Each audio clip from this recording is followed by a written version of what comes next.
ওসমানকে ঘোড়ার উপরে সাওয়ার করে মক্কা দিকে পাঠালেন। নবী মুহাম্মদুর রাসূলুল্লাহ সাল্লাল্লাহু আলাইহি ওয়াসাল্লাম হুদায়বিয়ার ময়দানে সিজদায় পড়ে গেলেন।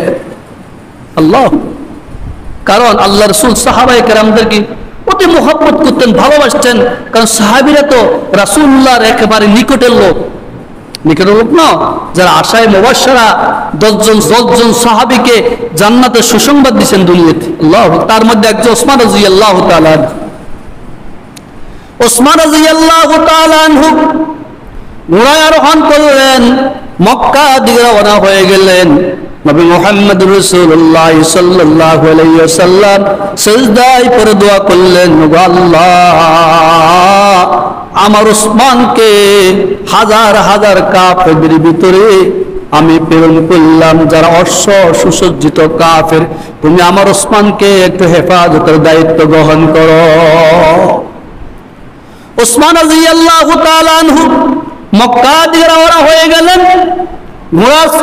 ঘোড়ার উপর আরোহণ হয়ে ঘোড়া চালাইতে শুরু করলেন।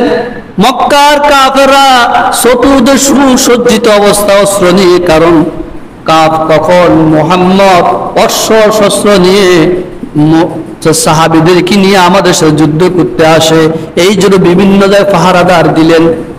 দূর থেকে দেখলেন কাফেররা একজন আরোহী ঘোড়ার উপরে সাওয়ার হয়ে খুব তীরের মতন তীরের বেগে আসতেছে। অস্ত্র সংবরণ করলেন, কাছে আসতে গুলি করে দিবে, গুলি করে ফালাই দিবে। কিন্তু তাদের একজন নেতা বললেন, খবরদার, সাবধান, অস্ত্র ফেলো, অস্ত্র রাখো। যত একজন লোক আমাদের কাছে আসতেছে, নিশ্চয় মুহাম্মদের পক্ষে কোনো খবর নিয়ে আসতেছে, আপোষ করবে আমাদের সাথে। অন্য মুসলমান থেকে খারজ হয়ে মুহাম্মদের অত্যাচারে জর্জরিত হয়ে আমাদের কাছে ফিরে আসতেছে। সবাই বললে, আসলে কথা বাস্তব, তাকে কি করা যাবে না, গুলি করা যাবে না, আগে আসুক। তীর নিক্ষেপ করা যাবে না, তার উপর অস্ত্র নিক্ষেপ করা যাবে না, তাকে খবর ন। সে কে? ওসমান রাদিয়াল্লাহু তাআলা আনহু যখন মক্কার কিনারে কাছাকাছি পুষলেন, তারা চিনতে পারলেন উনি তো আফফান ইবনে ওসমান। কারণ ওসমান রাদিয়াল্লাহু তাআলা তাদের কাছে প্রিয় মানুষ, আফফান তাদের কাছে প্রিয় মানুষ। মক্কার কাফেররা ওসমান রাদিয়াল্লাহু তাআলা দ্বারা অনেক উপকৃত অর্জন করেছে, তাদের খেয়াল আছে, স্মরণ আছে। তারা চিন্তা করলেন, ওসমান মনে হয় যেন মুসলমানই তো ছেড়ে দিয়েছে, ছেড়ে দিয়ে আমার কাছে ফিরে আসতেছে।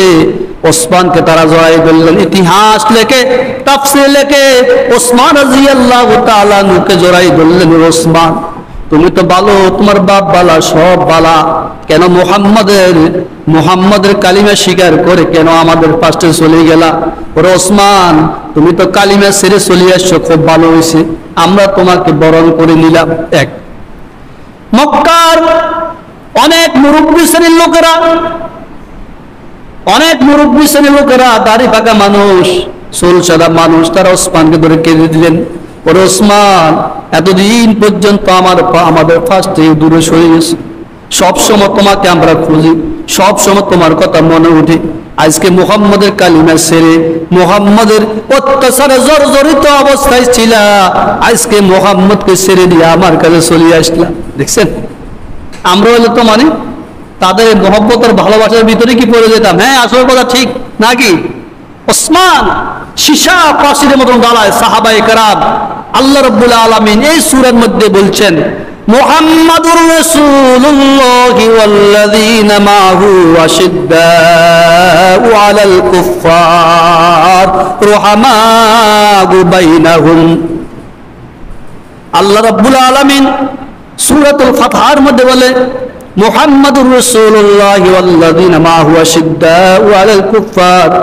মুহাম্মদুর রাসূলুল্লাহ সাল্লাল্লাহু আলাইহি ওয়াসাল্লাম এবং তার সাথী সঙ্গীরা, সাহাবায়ে কেরামেরা কাফেরদের বিরুদ্ধে খুব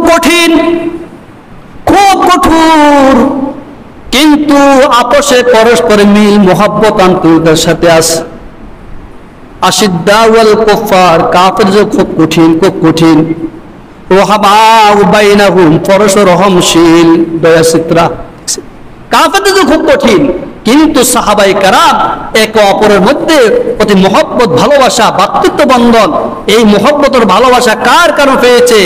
বিশ্ব মুহাম্মদ রাসূলুল্লাহ সাল্লাল্লাহু আলাইহি ওয়াসাল্লামের আদর্শিত পথ থাকার কারণে, মুহাম্মদের আদর্শে আদর্শিত হয়ে একজন সাহাবী আরেকজন সাহাবীদের জন্য কি দয়ার চিত্রা।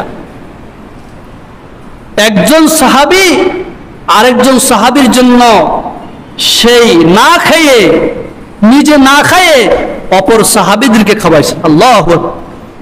আবু বকর রাদিয়াল্লাহু তাআলা ইসলামের জন্য তার পুরো জীবন, তার অর্থ সম্পদ, টাকা পয়সা সব কিছু বিলীন করে দিয়েছে, দিয়েছেন কিনা? সালাত সাত পরিধান করে মসজিদ নববীতে নামাজ পড়তেন।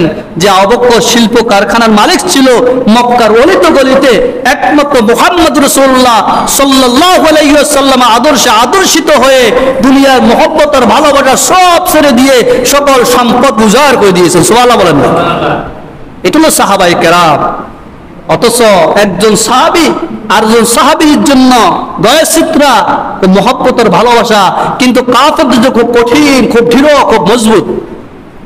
দেখছেন যুদ্ধের ময়দানে একজন সাহাবী পানি পানি করে চিল্লাচ্ছে, আরেক ভাই ওই সাহাবীকে পানির গ্লাস নিয়ে তার পাশে দাঁড়ালেন, আরেকজন পানি পানি করে চিল্লা, সে বলে আমি খাবো না, আমার ভাইকে খাবো। সেই ভাইকে খাওয়ানোর জন্য গেছেন, সেই ভাই বলে আরেকজন ভাই পানি পানি করে চিল্লাচ্ছে, সেই বলতে আমি খাবো না, আমার ভাইকে খাবো, কারণ আমার চাইতে তার বেশি জরুরি। এইভাবে ঘুরে আসতে আসতে সব সাহাবীগুলি মৃত্যুবরণ করেছেন, একজনের ভাগ্য পানি জুটে নাই। এই একরাম সাহাবায়ে কেরাম মৃত্যুর শয্যায় দেখাচ্ছেন। এটা কার আদর্শ? মুহাম্মদ রাসূলুল্লাহ সাল্লাল্লাহু আলাইহি ওয়াসাল্লাম আদর্শ। এই জন্য